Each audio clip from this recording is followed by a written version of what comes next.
আসসালামু আলাইকুম রাতুল ভাই, আমি মোহাম্মদ শাহ পরান। আমার বাসা পূর্ব নয়নপুর, ঢোলভাঙার দক্ষিণ পাশে। আমি সপ্তম শ্রেণীতে পড়ি, আমলাগাছি ভুবনমোহন উচ্চ বিদ্যালয়ে। ঘটনাটি ঘটেছে আমার নিজের সাথে। এটি আমার বন্ধু হাসিব ও আদিলকে বলেছি। তারা আমাকে ঘটনাটি ভূতবেলায় পাঠাতে বলে। শুরু করছি। ডিসেম্বরের কনকনে শীত। আমার ফুফু ঢাকা থেকে বেড়াতে আসে আমাদের বাসায়। বলে রাখা ভালো রাতুল ভাই, আমার ফুফুর হাজবেন্ড ঢাকায় একটা কোম্পানিতে সরকারি কর্মকর্তা। ওনারা আসবে বলে আমাকে বাজার করতে পাঠানো হয়। বলে রাখা ভালো, আমার বাবা একজন চিকিৎসক। তিনি আমাকে মাছ, মাংস, দুধ, হলুদ ইত্যাদি বাজার দিয়ে বাসায় ফিরে যেতে বলেন। আমাদের বাসায় যাওয়ার দুটো রাস্তা রয়েছে। একটা দিয়ে বাসায় পৌঁছতে সময় লাগে 15 মিনিট, আর অন্যটা দিয়ে বাসায় পৌঁছতে সময় লাগে 45 মিনিট। আমি ভাবলাম এদিক দিয়েই যাই, সময় কম লাগবে, তাড়াতাড়ি পৌঁছাবো। কিন্তু এই ডিসিশনটাই ছিল আমার করা সবচেয়ে বড় ভুল। গ্রাম পেরিয়ে ফাঁকা জমি দেখা মেলে। তখন আমার শরীর দিয়ে বয়ে যায় একটা গরম বাতাস। অবাক হয়ে যায়। আমি বিষয়টি পাত্তা না দিয়ে আবারও যেতে শুরু করি। আমি যখন ব্রিজের ওপরে পৌঁছে দাঁড়িয়ে যাই, তখন আমার সামনে অন্ধকার। মনে হচ্ছে আবার যেন ফিরে যাই আমি। তখন নিজেকে একটু সামলে সামনের দিকে এগোতে থাকি ভয়ে ভয়ে। আমি যখন বাসচারের ভেতরে প্রবেশ করি, তখন আমি অনুভব করলাম আমি কবরস্থানের মধ্যে ঢুকে পড়েছি। আমি কি করব বুঝতে পারছিলাম না। তখন আমি নিজেকে একটু সামলে নিয়ে আবারও রাস্তায় ব্যাক করি।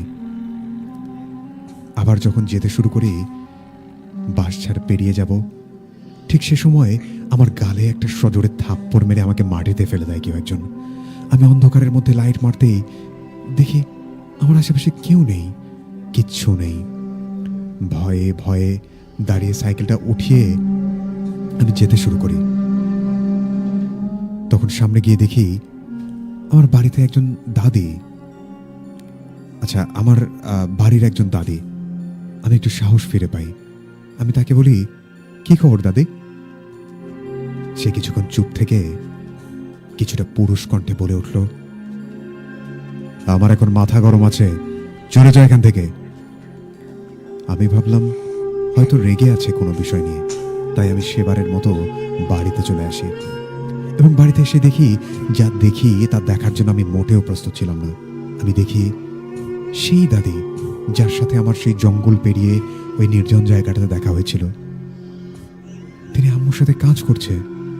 সেই দাদিকে দেখে আমি সঙ্গে সঙ্গে মাটিতে পড়ে যাই। সবাই আমাকে জিজ্ঞাসা করলো কি হয়েছে। আমার সাথে এতক্ষণ ধরে ঘটে যাওয়া সব ঘটনা আমি সবাইকে খুলে বলি। আমার এই বিষয়টা তারা পাত্তা না দিলেও আমার আপন দাদি আমার আম্মুর সাথে কিছুক্ষণ ফিসফিস করে কথা বলল। আমার দাদি আমার গালের থাপ্পড়ের চিহ্নটা দেখেছিল। এরপর আমার শরীরে প্রচণ্ড জ্বর আসে। 15 দিন চিকিৎসা করার পরও আমার সেই জ্বর থামে না। পরে এক বড় হুজুরের কাছে নিয়ে গিয়ে ঝাড়ফুঁক করে তাবিজ দিয়ে আমার জ্বর ভালো হয়ে যায় রাতুল ভাই। তিনি বলেন, ওই দিন আমি ওই পথে যাবার সময় একটা কাঁচের বোতলে আমি পা দিয়ে লাথি মেরেছিলাম। এই বিষয়টি সেই পরি অথবা জিনের মোটেই ভালো লাগেনি এবং ওই রাস্তা দিয়ে তারপর থেকে চলাফেরা একদম বন্ধ করে দিয়েছি। এরপর উনি ওনার নাম লিখেছেন শাহ পরান, ওনার ঠিকানা লিখেছেন।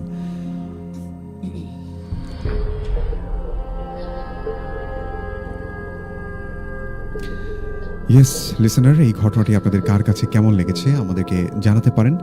তো এই মুহূর্তে আমি আসলে খুব বেশি কথা বাড়াতে চাই না, চলে যেতে চাই আপনাদের কথাবার্তাগুলো দেখতে চাই কে কে আছেন আমাদের সাথে এবং আপনাদের কার কাছে কেমন লাগলো এই ঘটনাটি। আপনার কাছে যদি থেকে থাকে এমন কোনো ভৌতিক ঘটনা যেটা আপনি চান আমি পড়ে শোনাই অথবা আপনি সরাসরি আমাদের স্টুডিওতে এসে শেয়ার করতে চান, সেই দুটি মাধ্যমে আপনাদেরকে বলে দেব। শুরুতেই আমি আপনাদেরকে জানিয়ে দিতে চাই, যদি আপনি আমাদের স্টুডিওতে এসে সরাসরি আপনার সাথে ঘটে যাওয়া ভৌতিক ঘটনা শেয়ার করতে চান, সেক্ষেত্রে আমাদেরকে ফোন করতে পারেন এই নম্বরে। অবশ্যই যারা আগামী সপ্তাহে আমাদের অনুষ্ঠানে আসতে চান তারা ফোন করবেন আমাদেরকে এই মুহূর্তে 01713484465। আর এছাড়া আমাদের যদি চান আপনার ঘটনা আমি পড়ে শোনাই, সেক্ষেত্রে আমাদেরকে মেইল করতে পারেন। আপনারা যারা লাইভে দেখছেন, লাইভের স্ক্রিনেই দেখা যাচ্ছে আমাদের মেইল অ্যাড্রেসটা দেওয়া আছে, আপনারা সেখানে চাইলে আমাদেরকে মেইল পাঠাতে পারেন। অবশ্যই মেইল লেখার ক্ষেত্রে শুরুতে আপনার নাম, আপনার ঠিকানা, নাম ঠিকানা লেখার পর আপনার ফোন নাম্বার লিখবেন এবং তারপর আপনার সাথে ঘটে যাওয়া সবচেয়ে ভয়ঙ্কর ঘটনাটি অথবা আপনার জানা সবচেয়ে ভয়ঙ্কর ঘটনাটি আমাদেরকে লিখে পাঠিয়ে দেবেন। আমি দেখতে পাচ্ছি অসংখ্য লিসেনার আমাদেরকে দেখছেন লাইভে এবং অসংখ্য লিসেনার আমাদেরকে অফলাইনেও শুনে থাকেন, যেটা আসলে অগণিত। যেমন ফেসবুক লাইভে আমাদের যারা দেখেন তাদেরকে আসলে আমরা কাউন্ট করতে পারি যে এতজন এতজন এতজন, কিন্তু যারা অফলাইনে শোনেন তাদের সংখ্যাটা বিশাল। আমরা যদি কত দিয়ে গুণ করব আসলে এটা বলা সম্ভব নয়। তো যাই হোক, আপনারা সকলেই আছেন, আপনাদের সকলকে নিয়েই আমরা রেডিও সারাবেলা এবং এই ভৌতিক গল্পের আসর আমরা সাজাই প্রতি বৃহস্পতিবার ঠিক রাত 9:05। তো আজকেও যথাসময়ে আপনাদের মাঝে উপস্থিত হয়েছি। আমার সাথে আজকে স্টুডিওতে অতিথি আছেন, তার কাছে ভৌতিক ঘটনা শুনবো এবং আমার কাছে কিছু মেইল রয়েছে, সেই মেইলগুলো ফাঁকে ফাঁকে আপনাদেরকে পড়ে শোনাবো। দেখতে পাচ্ছি তানভীর প্রধান ভাই আমাদেরকে লিখেছেন, ভাই কেমন আছেন? অনেক ভালো আছি। উনি আমাদেরকে সালাম জানিয়েছিলেন। ওয়ালাইকুম আসসালাম। জান্নাত বাপ্পি লিখেছিলেন আমাদেরকে, মাসুদুর রহমান লিখেছেন, ভাই কেমন আছেন? বরাবরের মতো সাথে আছেন জান্নাত বাপ্পি লিখেছেন। নিলয় লিখেছিলেন আমাদেরকে, ভাইয়ের সাথে আছি, অনেক সুন্দর হচ্ছে অনুষ্ঠান। নিলয় অনেক অনেক ধন্যবাদ। আব্দুল্লাল মানিক ভাই লিখেছেন মেঘটুমোরের বিল, মানিক মৎস্য খামার। আচ্ছা, উনি আমাদের অনুষ্ঠান উপভোগ করছেন এবং ঠিকানাটি আসলে এই মুহূর্তে বলা যাচ্ছে না উনি কোথা থেকে আমাদেরকে শুনছেন। আচ্ছা, আজকে সবাই মিলে সরাসরি অনুষ্ঠান উপভোগ করছি। মিনহাজ প্রধান লিখেছেন, ভাইয়া যুক্ত হয়ে গেলাম গোপালপুর থেকে, সাথে আছি শেষ পর্যন্ত। সালিহা বিনতে স্বর্ণাজ লিখেছেন আমাদেরকে, ভাই কেমন আছেন? অনেক ভালো আছি। এমডি রফিক ছিলেন আমাদের সাথে। আচ্ছা, একা শুনছেন স্বর্ণা, উনি অনেক ভয় পাচ্ছেন কিন্তু সাথে থাকবেন শেষ পর্যন্ত। নয়ন সরকার ভাই লিখেছেন, কেমন আছেন? অনেক ভালো আছি। সাদাফাল মুহতাসিম সামি লিখেছেন যে বরাবরের মতো যুক্ত হয়ে গেলাম, শুনছি পদুম শহর স্কুল বাজার থেকে। সাদাফ, অনেক অনেক শুভকামনা তোমার জন্য, সেই সাথে ভালোবাসা রইল। নয়ন সরকার ভাই লিখেছেন মেইলটা চমৎকার ভয় ছিল। জাহিদ হাসান লিখেছেন আমাদেরকে, লিখেছিলেন মমিনুল ইসলাম, উনি বিরোহিমের চর থেকে। আচ্ছা, আমি আপনাদের জ্ঞাতার্থে আরেকটা তথ্য জানিয়ে দিতে চাই। আমাদের আজকে একটি ঘটনা রয়েছে মেইল, যেটা আমাদেরকে ওপার বাংলা থেকে পাঠিয়েছেন, মানে ভারত থেকে। গত সপ্তাহে ওই একজন ভাই আমাদেরকে কমেন্ট করেছিলেন, উনি ঘটনা পাঠিয়েছেন, সেই ঘটনাটিও কিন্তু আপনাদেরকে পড়ে শোনাবো কিছুক্ষণ পর থেকে। লিখেছিলেন আমাদেরকে বিরমহীনের চর থেকে মমিনুল ইসলাম মমিনুল। আচ্ছা, উনি বাসায় এসে উনি লেপের নিচ থেকে শুনছেন। রফিক ছিলেন, মেইলটা ভয়ঙ্কর। আলামিন ছিলেন আমাদের সাথে, ছিলেন এ আর আহসান। আতিক ভাই লিখেছেন উত্তর ধানগড়া থেকে। আমাদের সাথে আইরিন ছিলেন, আইরিন নাসরিন, জানতে চেয়েছেন কেমন আছে? অনেক ভালো আছে। মিস তাহরিনা ছিলেন, উনি হাই লিখেছেন, হ্যালো। মাহিম হোসেন মুক্ত ছিলেন আমাদের সাথে। আন্নান ছিলেন। সাদিয়া লিখেছিলেন যে ভয়ের কিছু চাই। নাজিরুর মিডিয়া ছিলেন, উনি ভূতবেলা শোনার জন্য অপেক্ষা করছেন। লিখেছেন এস কে সাগর, অনুষ্ঠান ভালো হচ্ছে লিখেছেন নয়ন সরকার ভাই। রফিক উদ্দিন লস্কর ভাই, আচ্ছা, উনি লিখেছেন, ভাই কেমন আছেন? অনেক ভালো আছি ভাইয়া। প্রথম মেইলটা অনেক সুন্দর ছিল। আতিক ভাই লিখেছিলেন, ছিলেন আমাদের সাথে মুজাহিদ ইসলাম, সে সাথে আরও অনেকেই দেখতে পাচ্ছি। এমডি মকফর ছিলেন, উনি সালাম জানিয়েছেন। তানভীর প্রধানের ইমেল আছে কিনা? তানভীর প্রধানের মেল থাকলে আমি শুরুতেই সেটা জানিয়ে দিতাম। জাহিদ হাসান লিখেছেন বোয়াল স্কুল বাজার থেকে। রাত্রি ইসলাম ছিলেন, ভাইয়া আমি শাহজাদি শাপলা মিল থেকে শুনছি। আমাদের সাথে মোহাম্মদ সোয়েব বিন কাউসার ছিলেন খন্দকার মেহেদি হাসান মানু, লিখেছেন শুনছি ঢাকা থেকে, শুরু থেকে শেষ পর্যন্ত সাথে আছি। ভাই আপনার জন্য অনেক অনেক ভালোবাসা। ইয়াসিন সর্দার, আমি খন্দকার মেহেদি হাসান মানু সম্পর্কে বলতে চাই, উনি কখনোই ভূতবেলা মিস করেন না, প্রতি এপিসোডে উনি শুরু থেকে শেষ পর্যন্ত আমাদের সাথে যুক্ত থাকেন। যাই হোক, কবি রফিক উদ্দিন লস্কর ছিলেন, খুব ভালো লাগছে যারা যারা আমাদের সাথে ছিলেন। আচ্ছা, এমডি মকফর লিখেছেন শুনছি ভূতমারা বাজার থেকে। ভূতমারা বাজার এটা আসলে কোন জায়গায়? আপনি একটু যদি ডিটেল বলতেন এবং আসলে আপনার জায়গার নামকরণটি কেন ভূতমারা হয়েছে, আপনি যদি জেনে থাকেন অবশ্যই আমাদেরকে লিখে জানাবেন। তো যাই হোক, এই মুহূর্তে আমি আর কথা বাড়াতে চাই না।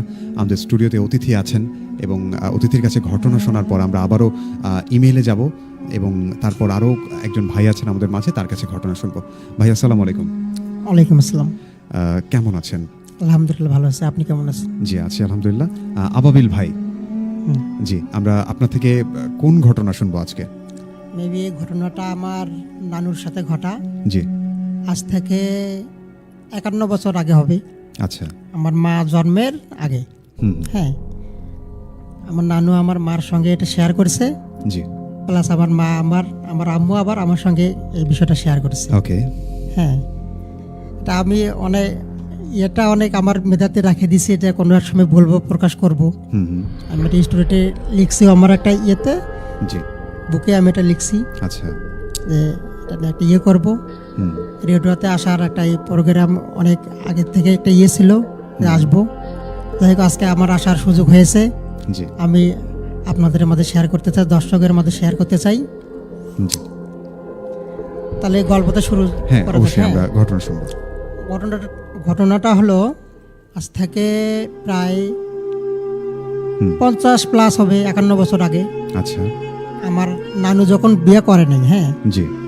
নানু যখন বিয়ে করে নেই, আমাদের বাড়ি হলো গাছুর বাজার ফুলবাড়ি। হুম হুম। ওখান থেকে আমার নানু, জি। আমার নানুর আবার বোনের বিয়ে হয়েছে ধাপের হাট। ধাপের চিনবেন, আপনারা হয়তো বা চিনবেন ধাপের হাট, হ্যাঁ। হুম হুম হুম। ধাপের হাট ইউনিয়নের কাঁঠাল এলাকায় তিলকপুর একটা গ্রামে। হুম। তখন তো গ্রাম শূন্যই বলা যায়, জি। ডিসেম্বর মাসের এরকম সময়। আচ্ছা। তখন তো এত ঘর বাড়ি, এত লোকালয় তখন ছিল না।